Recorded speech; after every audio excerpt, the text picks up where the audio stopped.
Assalamualaikum dan selamat sejahtera semua.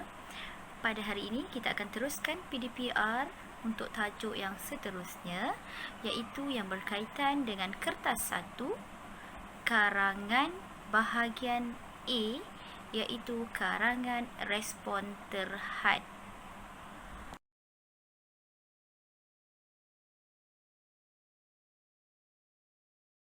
Baiklah, sebelum kita meneruskan topik pembelajaran kita pada pagi ini, suka untuk saya menerangkan secara ringkas tentang panduan umum penulisan karangan bahagian ini, iaitu karangan bahagian A kertas 1. Panjang karangan untuk bahagian ini adalah antara 150 hingga 200 patah perkataan. Jadi para pelajar perlu akur akan arahan yang telah diberikan. Sekiranya pelajar ingin menulis lebih daripada 200 patah perkataan, dibenarkan, tetapi hanya setakat 10 patah perkataan sahaja. Jadi jumlahnya adalah 210 patah perkataan. Sekiranya pelajar menulis lebih daripada 210 patah perkataan, maka karangan tersebut tidak akan disemak oleh pemeriksa. Untuk panduan seterusnya, para pelajar boleh menulis mana-mana bahan daripada soalan yang disediakan. Untuk karangan bahagian A ini, akan ada beberapa bahan, bukan setakat satu bahan sahaja, tetapi lebih daripada satu bahan yang akan disediakan. Jadi para pelajar perlu melihat, perlu menilai kesemua bahan yang ada untuk menulis karangan tersebut.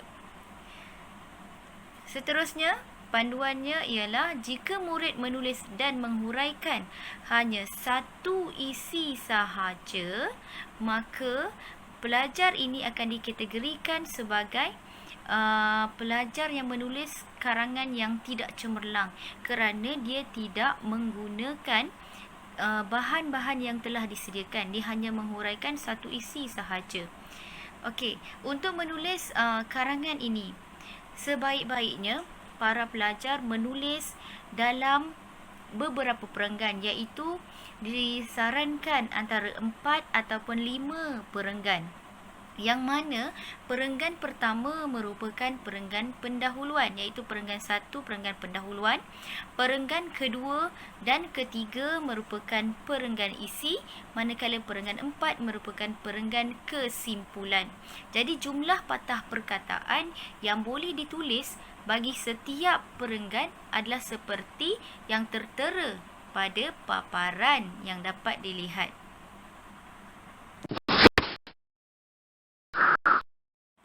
Seterusnya kita akan lihat pula di SKP, iaitu SP 3.4.1,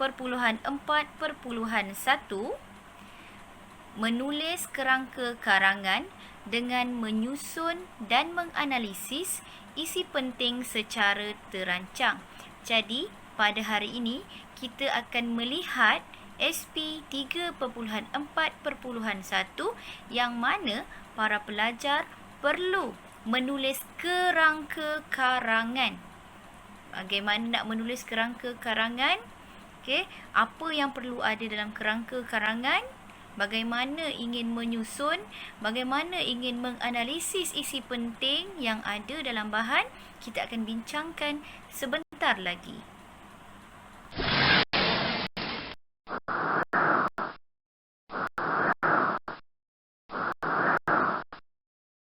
Baiklah, untuk menulis kerangka karangan, perkara penting yang perlu ada dalam kerangka karangan mestilah tiga perkara ini iaitu pendahuluan.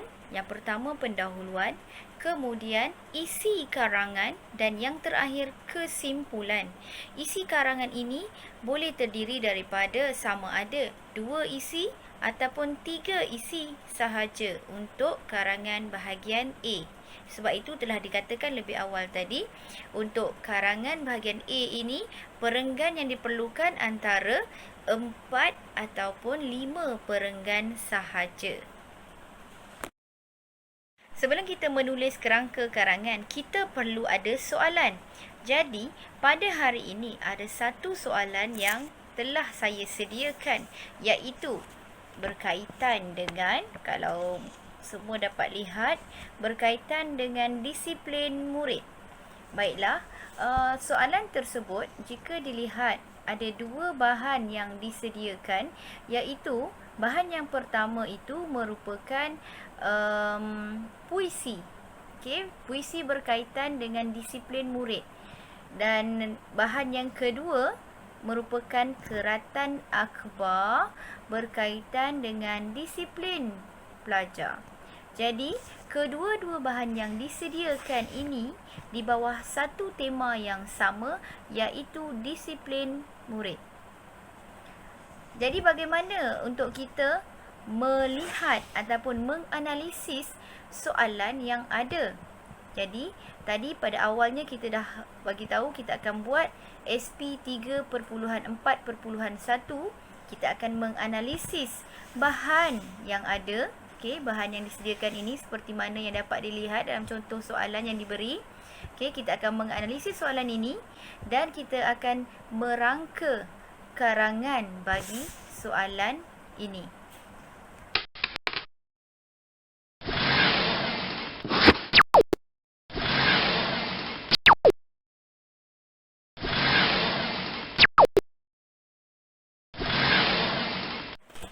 Baiklah, setelah dianalisis soalan yang diberikan tadi, kita dapat bina kerangka yang kita nak buat tadi, kan? Okey, jadi kita fokus dulu untuk pendahuluan. Kita mulakan dengan pendahuluan. Okey, untuk menulis pendahuluan ini, saya menggunakan ISIS, iaitu I untuk isu, S untuk sebab, dan S satu lagi merujuk kepada soalan, iaitu persoalan, ataupun dengan kata lain kehendak soalan tu nak apa. Okey, jadi jika kita lihat untuk isu dia daripada bahan yang diberi tadi, isu dia berkaitan dengan masalah disiplin. Okey, kes disiplin murid. Jadi ayat yang boleh dibina adalah contohnya, okey, kat situ ada contoh. Belakangan ini, bilangan kes disiplin yang berlaku di negara kita pada setiap hari semakin meningkat. Itu isunya. Isunya di situ, kes disiplin semakin meningkat dekat negara kita. Okey, peningkatan kes disiplin.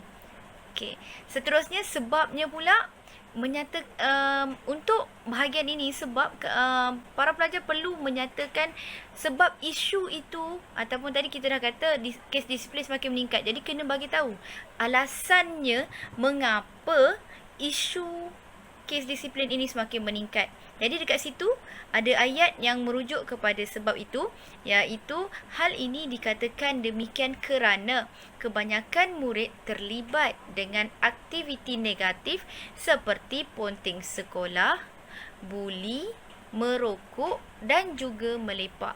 Jadi ayat ini sudah menjawab persoalan sebab tadilah. Okey, sudah menjawab untuk sebab. Dan untuk ayat terakhir dalam pendahuluan, kita pilih untuk persoalan, kehendak soalan. Jadi apa yang sebenarnya kita nak tulis dalam karangan kita nanti? Jadi persoalannya kat situ, ayat dia ialah, oleh itu setiap murid perlu memiliki disiplin yang baik bagi mengelakkan masalah ini terus berleluasa.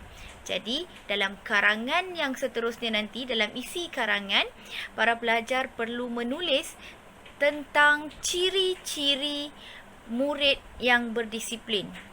Okey, itu dia punya pendahuluan. Jadi, untuk menulis pendahuluan karangan bahagian A tidak perlu menggunakan ayat yang banyak. Cukup sekadar pelajar menggunakan 3 ayat sahaja. iaitu isu, sebab dan juga persoalan. Ada 3 ayat ini sudah memadai untuk menjawab soalan karangan bahagian A.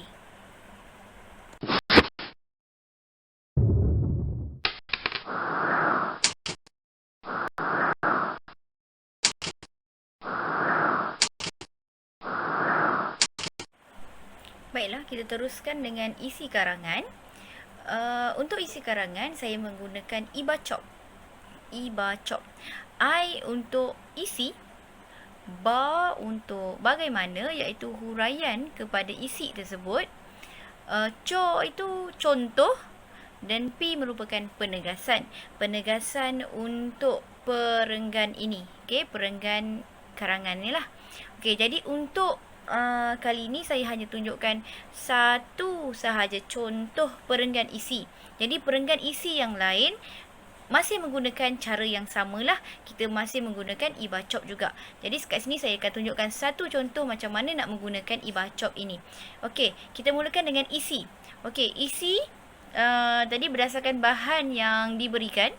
Okey, isi yang pertama ialah taat akan guru mereka. Taat akan guru. Pelajar perlu taat akan guru. Yang ini, isi ni diambil daripada puisi. Okey, bahan yang pertama tadi iaitu puisi disiplin murid. Dekat situ ada tulis, dinyatakan dekat situ hormat kawan, taat akan guru. Taat akan guru itu merupakan isi yang pertama yang saya ambil untuk menulis isi karangan yang pertama. Jadi ayatnya ialah untuk isi satu daripada ciri murid yang mempunyai disiplin yang baik ialah mereka taat akan guru mereka. Okey, manakala untuk ba iaitu bagaimana, bagaimana ni merupakan huraian kepada isi yang kita tulis tadi. Sebabnya isi tadi, isi yang pertama tadi taat akan guru kan. Jadi bagaimana pelajar ini boleh taat kepada guru. Jadi dekat sini ayatnya ialah dalam hal ini mereka mestilah mengikuti ajaran guru dan melaksanakan tugasan seperti yang dikehendaki. Jadi untuk dalam ayat ini telah dinyatakan cara untuk mentaati guru, iaitu dengan mengikuti ajaran guru dan juga melaksanakan tugasan seperti yang dikehendaki oleh guru. Contoh, sebagai contohnya, mereka mestilah menyiapkan tugasan yang telah diberikan oleh guru. Bukan sekadar guru bagi tugasan, lepas tu tak buat. Itu bukan. Jadi, yang ini contoh ni, macam mana kita nak taat kepada guru tu, kita kena siapkan tugasan yang telah diberikan. Okey, jadi penegasan dia untuk ayat terakhir dalam perenggan isi ini, kita gunakan ayat penegasan. Ayat penegasan ni sangat mudah, kita hanya mengulang semula isi yang kita tulis tadi. Tapi kita olah sikitlah ayat dia. Jadi kita akan tulis, jelaslah bahawa ciri murid yang berdisiplin ialah mereka taat akan guru mereka. Jadi kalau dapat lihat tadi kan, ayat dia sama je kat atas kan. Maksudnya kita mengambil isi yang untuk ayat yang permulaan tadi, kita masukkan untuk ayat yang terakhir dalam perenggan yang sama. Cuma kita olah dan letakkan kata penegas kat situ, iaitu jelaslah. Okey, kata penegaslah tu kan menunjukkan penegas. Jelaslah bahawa ciri murid yang berdisiplin ialah mereka taat akan guru mereka. Jadi siaplah perenggan isi karangan itu. Okey, tadi kita dah buat pendahuluan, kemudian kita dah siapkan untuk perenggan isi. Okey.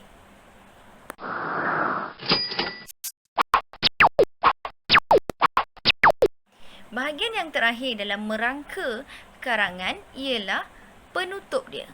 Okey, mana-mana karangan pun, sebuah karangan yang lengkap mesti ada pendahuluan dan mesti ada penutup. Tak boleh ada pendahuluan sahaja, penutup tak ada, itu tak lengkap. Okey, karangan yang lengkap perlu ada pendahuluan dan juga penutup. Okey, jadi penutup untuk karangan ini saya menggunakan cung. Okey, saya menggunakan cung. C-H-U-N-G. Chung tu memang ada nama orang, tapi ini bukan nama orang. Okey. Untuk yang pertama itu merujuk pada cadangan. Okey. H, okey, merupakan harapan. Okey. Kat situ merupakan ungkapan. Jadi kalau lihat ada huruf besar kan, C, H, U tu huruf besar.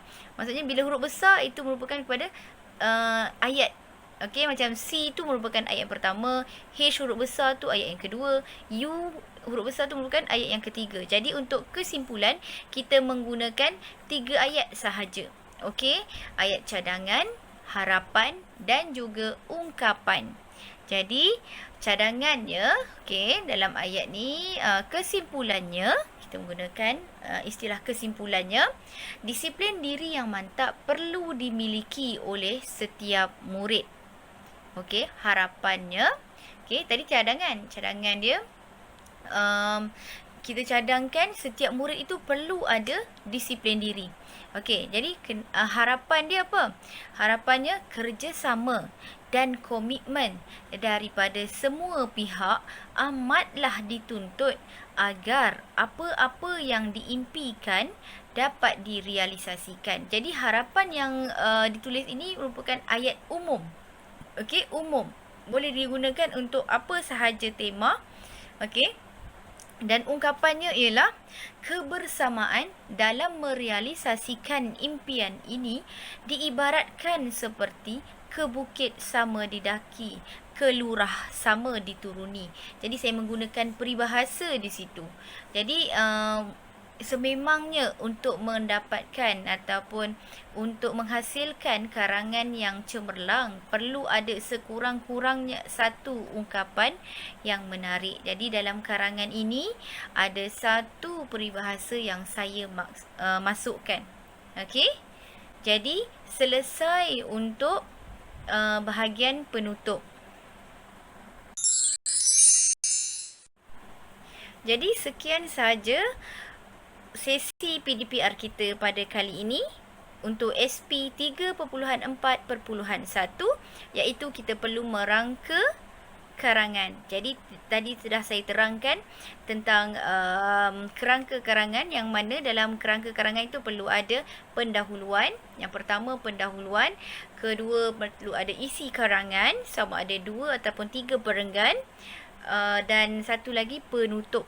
Jadi kesemua itu bila ada ketiga-tiga perkara tersebut, maka lengkaplah kerangka karangan kamu. Jadi sekian sahaja untuk hari ini. Terima kasih pada semua kerana memberi perhatian terhadap segala apa-apa yang telah saya sampaikan tadi. Terima kasih.